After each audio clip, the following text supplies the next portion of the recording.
अरबी समुद्रात निर्माण झालेल्या चक्राकार परिस्थितीमुळे मान्सूनवरती या ठिकाणी परिणाम झालेला पाहायला मिळतो आहे। मान्सून केरळ प्रवेशाची अजून प्रतीक्षाच आहे।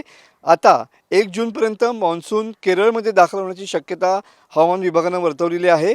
अंदमानात मान्सून दाखल होऊनही मान्सूनचा पुढचा प्रवास जो आहे तो या ठिकाणी रखडलेला पाहायला मिळतो आहे।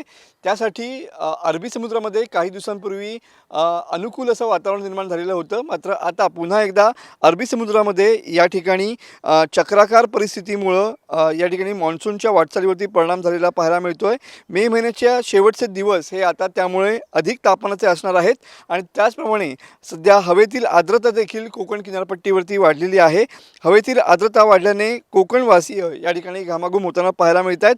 समुद्रावरून येणाऱ्या बाष्पयुक्त वाऱ्यामुळे हवेत प्रचंड दमटपणा या ठिकाणी निर्माण झालेला आहे आणि त्याचमुळे सध्या कोकणातल्या तापमानाचा पारा हा जवळपास 3 ते 4 अंशांनी या ठिकाणी वाढलेला पाहायला मिळतो आहे। मान्सून केरळमध्ये दाखल झाल्यानंतर महाराष्ट्रात त्याच्या आगमनाची दिशा या ठिकाणी स्पष्ट होणार आहे। त्यामुळेच एकंदरीतच सध्या अरबी समुद्रामध्ये जे मान्सून सक्रिय होण्यासाठी अनुकूल वातावरण होतं त्यामध्ये थोडासा फरक झालेला पाहायला मिळतो आहे।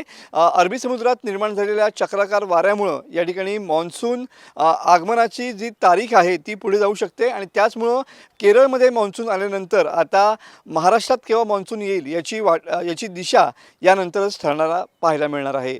कॅमेरामन समित गजनेसह मनोज लेले, TV9 मराठी, रत्नागिरी।